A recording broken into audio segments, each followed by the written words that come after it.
We're back in Brisbane again, and I've bought the ring, the chapter ring, from the top of the clock drive with me. So this gives an index which allows you to see how far you've rotated the friction clutch of the clock drive when you're wanting to make it go faster or slower. When I was doing the clock drive video, I pointed out there was this brassing on the ring, and I was hoping it was going to be dirt, but it's not. It's actually where the nickel plating has gone through. So I've decided to replace the plating on here, but rather than using my normal nickel plating, what I've decided to do is I actually have a silvering kit, and I'm going to use that. And instead of nickel plating it, I'm going to silver it. It's not actually silver plating. The process is a little different. What you're actually doing is you're substituting the brass metal atoms on the surface with silver atoms. It's quite interesting. Chemistry is quite cool. At the same time, I'm going to dig out the old paint in these divisions and numbers, and I'm going to replace it with black shellac. So this is what some people would know as engraving wax. It's not actually wax, as I said.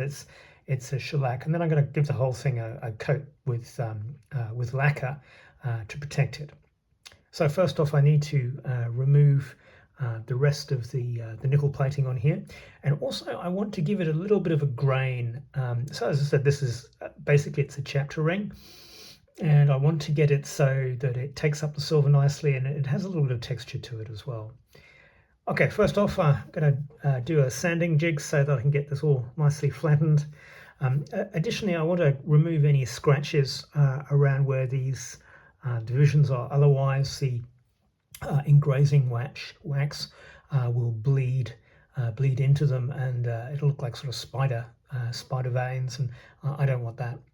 Okay, onwards and upwards. By good chance, filter holder from Olympus microscope is almost an exact fit for the ring. So I've put a little circle of 600 grit on the outside here. I'm just going to fit the ring on top, give it a little drip of water every now and again, and rotate it around the central portion. See how that goes.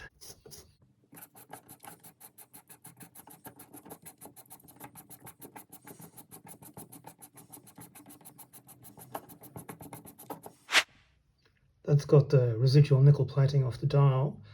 What I'm going to do now is just dig out any rubbish that's in these indentations and these numerals now before I put some wax in them. Here's the dial all cleaned up. I'm going to put some wax into these engravings now just to highlight them a bit. So I've got some engraving wax here which I've flaked. I only want to put a tiny bit of wax in here because this stuff is a huge pain to clean off afterwards. So I want the wax to melt. So I've supported the dial on this heating pad, which is just warm enough to melt the wax, and I'm gonna just melt some wax into these guys. Turn it down a little bit, I think. Go down the dial.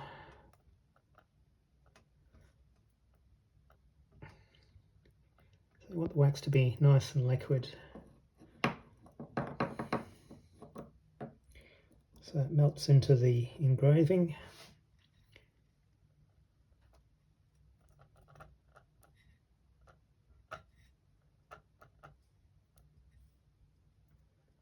Flows nice and freely.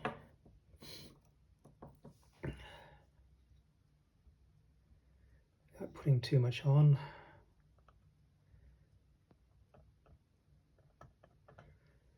There we go. Okay, so as I said, it's less is more with this, because it's actually quite difficult to get off the dial afterwards. So I just move that off to cool, and then I'll clean off the excess. The dial's cooled off now. I'm going to start removing the excess wax with a bit of tissue paper soaked in mineral spirit. So this will solubilize the wax on the surface. and hopefully if I'm careful with this, it'll leave the majority of the wax in the engraving. So it does quite a nice job. It's left the engraving quite nicely highlighted. I just go round the dial like this.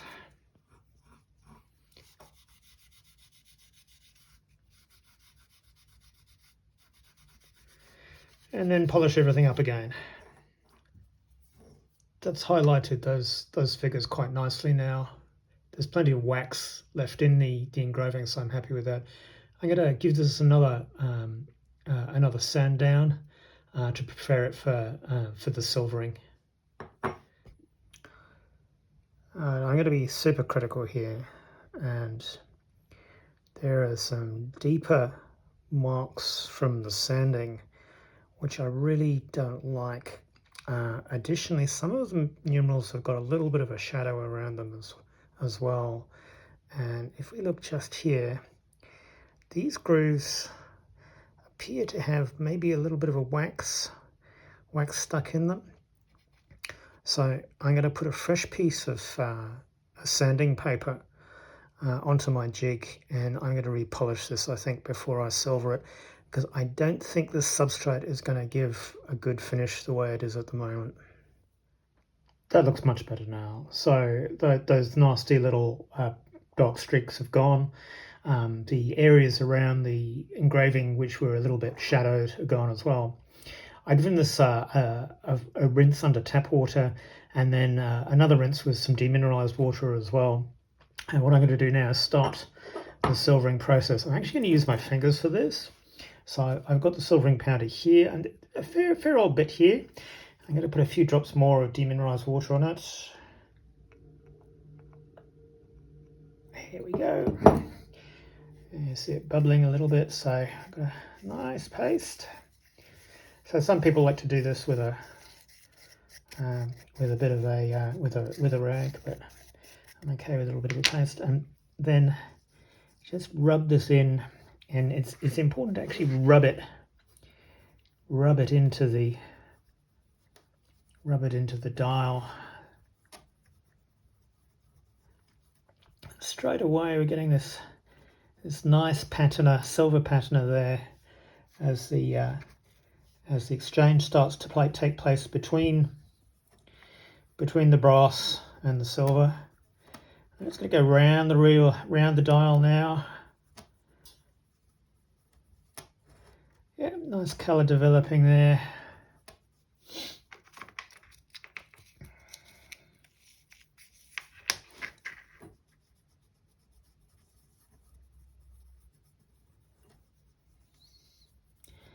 Being careful not to actually touch the dial after I've silvered it with dirty fingers. They've been nicely washed. Yeah, this is going really well now. Nice silver patina starting to develop. That's silvered up really nicely. I'm very happy with the consistency of that finish now. So I'm going to use tartaric acid to end the process and fix everything. So I get some tartaric acid out. So I'm putting the tartaric finishing powder on, just wiping it round and round. And so just finish the process off. And I'll give it a final rinse under hot water and allow it to dry. Once it's dry, I'll lacquer it. It's come up pretty nicely, actually. I'm pretty happy with that.